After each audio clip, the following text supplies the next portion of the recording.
ஒரு note pad எடுத்து note பண்ண ஸ்டார்ட் பண்ணுங்கள். லைக் எந்த டேட்டில் ஸ்டார்ட் பண்ண போகிறீங்க, உங்கள் ஹைட், வெயிட்டு, தென் உங்கள் ஏஜ் என்ன, உங்கள் டார்கெட் என்ன, like target month or year ஏதாவது ஒன்று செட் பண்ணிக்கோங்க.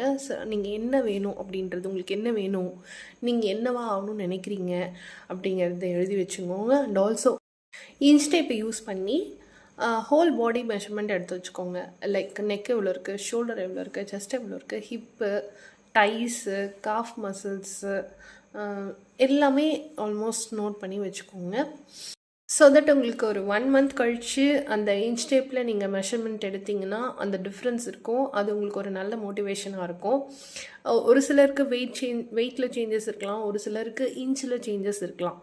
ஸோ நம்ம ஃபஸ்ட்டு எப்படி ஒர்க் அவுட்டை, டயட்டை எப்படி எடுத்துக்கிறோமோ அதை பொறுத்து டிஃபர் ஆகும். அந்த மாதிரி நோட் பண்ணி வைக்கிறது பெட்டர்.